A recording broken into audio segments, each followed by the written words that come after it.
2029 में भी मोदी की जीत देख आरएसएस के सामने गिड़गिड़ाए केजरीवाल। केजरीवाल ने आरएसएस प्रमुख से क्यों कहा मोदी को रिटायर करो। मोदी अमित शाह से क्यों डरे केजरीवाल।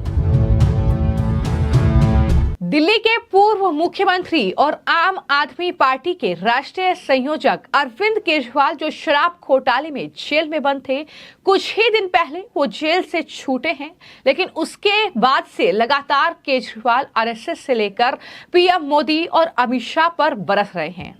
अब बड़ी खबर जो राजधानी दिल्ली से है वो ये कि आरएसएस को अब एक लेटर लिखा गया है और ये लेटर लिखा है दिल्ली के पूर्व मुख्यमंत्री अरविंद केजरीवाल के जरिए। जी हां, ये बड़ी खबर है कि केजरीवाल ने राष्ट्रीय स्वयंसेवक संघ के जो प्रमुख हैं मोहन भागवत, उन्हें लेटर लिखा है। केजरीवाल ने इस लेटर में यह कहा है कि उन्होंने ये लेटर राजनीतिक दल के नेता की हैसियत से नहीं बल्कि सामान्य नागरिक के तौर पर लिखा है और उन्होंने मोहन भागवत से ये उम्मीद जाहिर की है कि वो उनके लेटर का जवाब देंगे।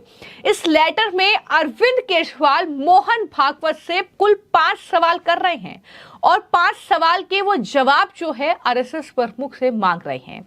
लेकिन इस लेटर के पीछे और इस लेटर में किए गए सवालों के पीछे अरविंद केजरीवाल के मंसूबे क्या हैं, विस्तार से ये मैं आपको जानकारी दूंगी और हर एक वो सवाल बताऊंगी जो केजरीवाल ने इस लेटर में आरएसएस प्रमुख से किया है।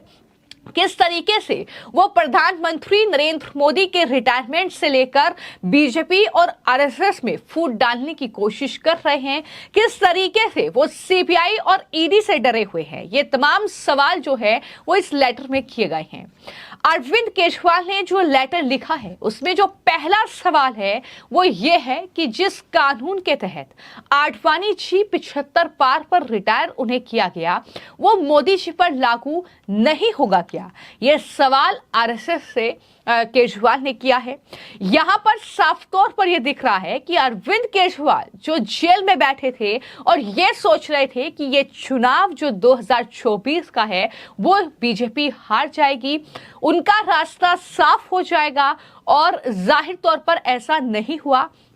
प्रधानमंत्री एक बार फिर से नरेंद्र मोदी बने और वो भी 2 राजनीतिक दलों के गठबंधन के साथ एनडीए एक बार फिर से सत्ता पर विराजमान हो गई। तो यहां पर कहीं ना कहीं अरविंद केजरीवाल इस बात से भी घबराए हुए हैं कि 2024 के बाद अगर 2029 का चुनाव होता है तो क्या उस चुनाव में भी जो है अरविंद केजरीवाल के हाथ खाली रह जाएंगे। क्या अरविंद केजरीवाल जो मंसूबे पाल रहे हैं, जो उनकी मंशा है कि 2029 में तो कम से कम मैं प्रधानमंत्री बन जाऊं, क्या वो पूरा हो पाएगा। यही वजह है कि अब रिटायरमेंट की बात वो प्रधानमंत्री के लिए कर रहे हैं। हालांकि इसी लेटर में जो दूसरा सवाल है वो ये है कि मोदी जी ने जून 2023 में एक नेता पर 70,000 के घोटाले का आरोप लगाया और कुछ दिन बाद उस नेता के साथ सरकार बना ली। ये सब देखकर आपको कष्ट नहीं होता, ये सवाल भी आरएसएस से पूछा गया है। यहां पर अरविंद केजरीवाल जो सवाल आरएसएस से कर रहे हैं वो सवाल अरविंद केजरीवाल खुद से भी कर सकते हैं, क्योंकि जब वो सत्ता में आए उससे पहले अरविंद केजरीवाल क्या कहते थे जंतर मंतर पर, वो कहते थे कि सोनिया गांधी, लालू प्रसाद यादव, शरद पवार जैसे नेताओं का नाम लेते हुए कि ये भ्रष्टाचारी हैं, ये घोटालेबाज हैं और इन्हें जेल में जाना चाहिए, इन पर कार्रवाई होनी चाहिए, हर भ्रष्टाचारी पर कार्रवाई होनी चाहिए, हर भ्रष्टाचारी को जेल में डाला जाना चाहिए। लेकिन उन्हीं भ्रष्टाचारियों के साथ मिलकर अरविंद केजरीवाल ने इंडिया अलायंस तैयार किया और अपनी पार्टी को भी उस इंडिया अलायंस का हिस्सा बना लिया। यानी भ्रष्टाचारियों के साथ जिन्हें आप जेल भेजने की बातें कर रहे थे उनके साथ आपने हाथ मिला लिया। तो अब ये बातें आप कैसे कर सकते हैं कि पीएम मोदी कहते थे कि जिनको भ्रष्टाचारी उनके साथ ही गठबंधन कर लिया। जाहिर तौर पर जेडीयू और साथ ही टीडीपी के साथ मिलकर बीजेपी सत्ता पर काबिज हुई है, देश की एनडीए की सरकार बनी है। वहीं तीसरा सवाल जो है अरविंद केजरीवाल ने इस लेटर में किया है, वो कहते हैं कि किसी भी तरह ईडी और सीबीआई का इस्तेमाल और बेईमानी से सत्ता हासिल करना जो बीजेपी ने की है, क्या आरएसएस को यह मंजूर है? ये सवाल भी अरविंद केजरीवाल ने इस लेटर में किया है। यानी शराब घोटाले में खुद अरविंद केजरीवाल जेल गए, खुद कई महीनों तक वहां पर जेल में वो रहे क्योंकि अदालतें उन्हें जमानत नहीं दे रही थी। आखिरकार उनकी जमानत को मंजूर किया गया, कुछ शर्तों के साथ उन्हें जमानत मिली और उसका दुरुपयोग किस तरीके से केजरीवाल कर रहे हैं ये लगातार हम देख रहे हैं। तो किस तरीके से ईडी और सीबीआई जब घोटालों में एक्शन ले रही है तो अरविंद केजरीवाल घबराए हुए हैं। जाहिर तौर पर चिंता उन्हें इस बात की भी होगी कि क्या एक बार फिर से जेल में ना पहुंच जाए, ये भी उनके मन में डर होगा। चौथा सवाल, किस तरीके से अरविंद केजरीवाल जो है वो बीजेपी और आरएसएस में फूट डालने की कोशिश कर रहे हैं। अरविंद केजरीवाल ने लिखा कि जेपी नड्डा जी लोकसभा चुनाव के दौरान उन्होंने कहा कि बीजेपी को अब आरएसएस की जरूरत नहीं है। आरएसएस एक तरह से बीजेपी की मां है। क्या बेटा इतना बड़ा हो गया कि मां को आंखें दिखाने लगा है?